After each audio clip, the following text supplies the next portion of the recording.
Your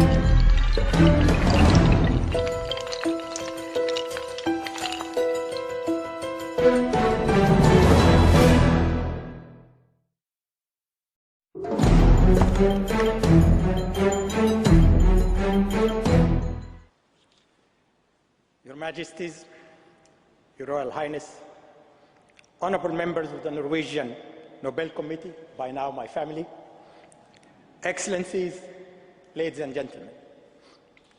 Let me start by congratulating the royal family for the birth of Sverre Magnus.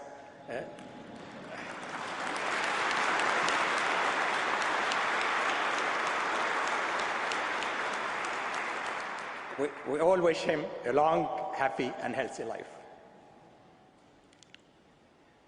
The International Atomic Energy Agency and I are humbled, proud, delighted, and above all, strengthened in our resolve by this most worthy of honors. My sister-in-law works for a group that supports orphanages in Cairo. She and her colleagues take care of children left behind by circumstances beyond their control. They feed their children, they clothe them, and they teach them how to read. At the International Atomic Energy Agency, my colleagues and I keep nuclear material away from extremist groups, and we inspect nuclear facilities around the globe to make sure that peaceful nuclear activities are not used as a cloak for weapon programs. My sister-in-law and I are working for the same goal through different paths: the security of the human family. But why has this security so far eluded us? I believe because our security strategies have not caught up with the security threats we are facing today. Globalization has removed barriers to the movement of goods, ideas, and people, but it also removed barriers that used to localize and confine threats. A United Nations high-level panel recently concluded that we are facing 5 types of threats: poverty, armed conflict, organized crime, terrorism, and weapons of mass destruction. All these are threats without borders, which makes our traditional notions of national security obsolete. We cannot respond to these threats by erecting more walls, developing bigger weapons, or dispatching more troops. These threats require primarily international cooperation. They are not separate or distinct threats. If we scratch the surface, we will find them interconnected and quite closely related. We are here 1,000 people today in this august hall. Imagine for a moment that we represent the world. The 200 people on my left will be the rich of the world. They consume 80% of available resources. The 400 people on my right are those who are living on less than $2 per day. They are no less intelligent or less worthy than their fellow human beings across the aisle. They were simply born into that fate. In the real world, this imbalance in living conditions leads to inequality of opportunities and, in many cases, loss of hope. And the plight of the poor is often compounded by and results in abuses of human rights, lack of good governance, and a sense of humiliation and injustice.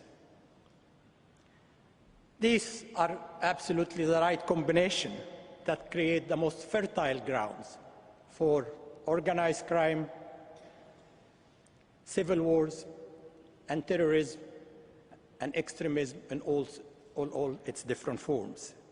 And in regions where conflicts have been left to fester for decades, countries look for ways to offset their insecurity or project their power, and some may be tempted to acquire weapons of mass destruction, like others who have preceded them.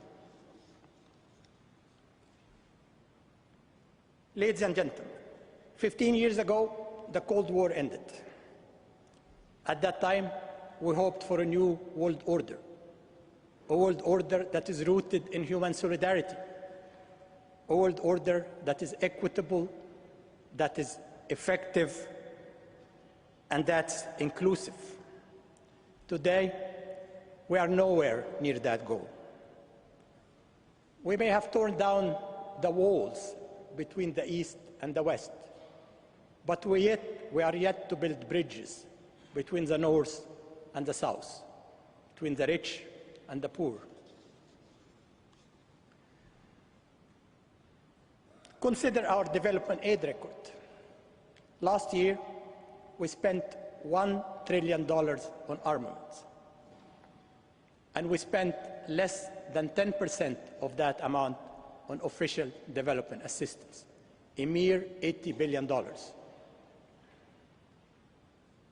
To the developing part of the world, where 850 million people suffer from hunger. My friend James Morris heads the World Food Programme, whose task is to feed the hungry.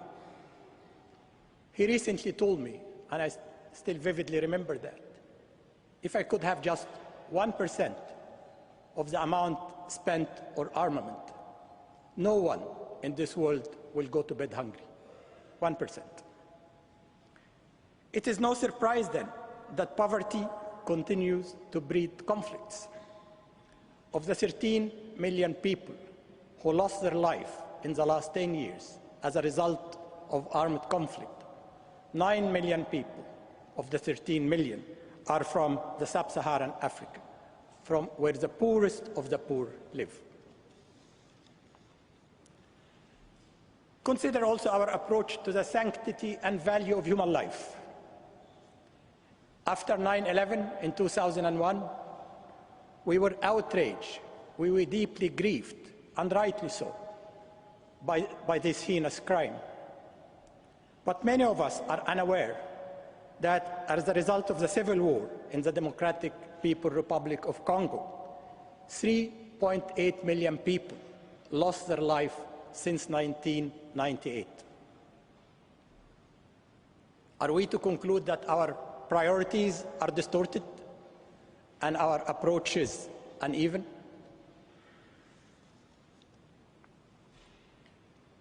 Ladies and gentlemen, with this big picture in mind, we probably can better understand the changes in the landscape with regard to non-proliferation and nuclear disarmament, the area where I work day and night. There are three main features to this changing landscape. The first is a black market in nuclear material and equipment. The second is proliferation of nuclear weapons and sensitive nuclear technology that enable countries in a short span of time to develop nuclear weapons. And the third is a stagnation in nuclear disarmament. With globalization bringing us closer and closer together, if we ignore the insecurities of some, pretty soon they will be the insecurities of all. Equally, with the spread of advanced science and technology, as long as some of us continues to rely on nuclear weapons, we risk that these same very weapons will become attractive to many others.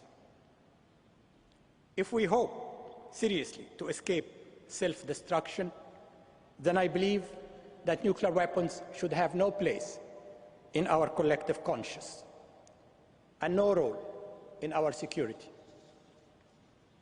To that end, we must ensure absolutely that no more countries acquire nuclear weapons, that the nuclear weapon states must move toward nuclear disarmament, and we must have a security system that does not depend on nuclear deterrence.